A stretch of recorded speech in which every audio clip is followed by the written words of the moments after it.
मैं संघ हूं। आज मैंने 96 वर्ष का सफर तय कर लिया है और 97वें वर्ष में प्रवेश कर रहा हूं। वर्ष 2025 को मैं 100 वर्ष का हो जाऊंगा। वर्ष 1925 में विजयादशमी के दिन नागपुर में डॉक्टर केशव राव बलिराम हेडगेवार जी ने मुझे संघ रूपी जिस बीज के रूप में रोपा था, तब किसी ने भी नहीं सोचा होगा कि मैं एक वट वृक्ष बन जाऊंगा। आज इस वट वृक्ष की कई शाखाएं राष्ट्र निर्माण कार्य में लगी हुई हैं। संघ के प्रथम सरसंघचालक हेडगेवार जी ने अपने घर पर 17 लोगों के साथ गोष्ठी में मेरे गठन की योजना बनाई थी। इस बैठक में हेडगेवार जी के साथ विश्वनाथ केलकर, भावजी कावरे, अण्णा साहने, बालाजी हुद्दार, बापूराव भेदी आदि लोग मौजूद थे। मेरा क्या नाम होगा, क्या कार्य होंगे, सब कुछ समय के साथ धीरे धीरे तय होता गया।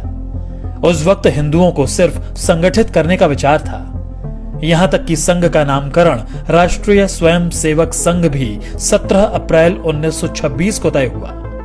इसी दिन हेडगेवार जी को सर्वसम्मति से संघ प्रमुख चुना गया, लेकिन सरसंघचालक वे नवंबर 1929 में बनाए गए। मेरे नाम के अस्तित्व में आने से पहले 3 नामों पर विचार मंथन हुआ, जो थे राष्ट्रीय स्वयं सेवक संघ, जरीपटका मंडल और भारतोद्वारक मंडल,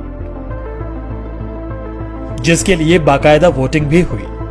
नाम विचार के लिए बैठक में मौजूद 26 सदस्यों में से 20 सदस्यों ने राष्ट्रीय स्वयं सेवक संघ को अपना मत दिया, जिसके बाद मैं यानी आरएसएस अस्तित्व में आया। पिछले कई दशकों से लगातार देश के कोने कोने में संघ की शाखाएं लग रही हैं। हेडगेवार जी ने व्यायामशालाएं और अखाड़ों के माध्यम से संघ कार्य को आगे बढ़ाया था। स्वस्थ और अनुशासित स्वयं सेवक होना उनकी कल्पना में था। 96 वर्ष के सफर में आज मेरे 80 से ज्यादा समविचारी और अनुषांगिक संगठन हैं। दुनिया के करीब 40 देशों में मैं सक्रिय हूं। पर मेरा यह सफर इतना भी आसान नहीं था। कई ऐसे मौके आए जब मुझ पर आरोप प्रत्यारोप भी लगे और यहां तक प्रतिबंध भी लगा दिया गया। इस दौरान स्वयं सेवकों के साथ दुर्व्यवहार भी हुआ, लेकिन हम स्पष्ट थे क्योंकि हमारा लक्ष्य स्पष्ट था। हम सम और विषम परिस्थितियों में एक समान बढ़ते रहे क्योंकि लक्ष्य बड़ा था। संघ के विरुद्ध दुष्प्रचार के बावजूद समाज का एक बहुत बड़ा वर्ग ऐसा भी था जो संघ के समर्पण को देख रहा था और समझ भी रहा था।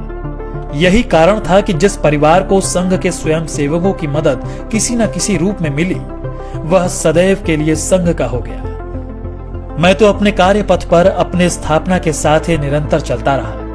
आजादी मिली, लेकिन विभाजन की विभीषिका के रूप में दर्द भी मिला। रास्ते कठिन थे, मगर मैं रुका नहीं। अपने राष्ट्र और सनातन सुरक्षा के लिए मैंने तब भी 3000 कैंप्स लगाए और अपने बंधु भगिनियों के साथ चला। वर्ष 1962 में जब चीन ने धोखे से देश पर हमला कर दिया, तब मेरे परिवार के स्वयं सेवकों ने बखूबी अपना राज्य धर्म निभाया और जान पर खेलकर सरहदी इलाकों में रसद पहुंचाने में सेना की मदद की। इससे प्रभावित होकर तत्कालीन प्रधानमंत्री नेहरू ने 1963 में गणतंत्र दिवस की परेड में संघ को आमंत्रित किया। स्वयं सेवकों ने उस गणतंत्र दिवस की परेड में पूर्ण गणवेश के साथ भाग लिया और अपनी सादगी सात्विकता से सबको अवगत कराया था। इसके बाद वर्ष 1965 में पाकिस्तान से युद्ध के दौरान भी स्वयं सेवकों ने महत्वपूर्ण भूमिका निभाई। तमाम विरोध और सभी कठिनाइयों के साथ संघ अपने पथ पर निरंतर आगे बढ़ता रहा। आपदा हो या युद्ध, मेरा संकल्प भारत समर्पित। कभी 25 स्वयं सेवकों से शुरू हुआ संघ आज विशाल संगठन के रूप में स्थापित है। बिना स्वार्थ, तन मन धन से दिन रात राष्ट्र सेवा, मानव सेवा में स्वयं सेवक जुटे हुए हैं।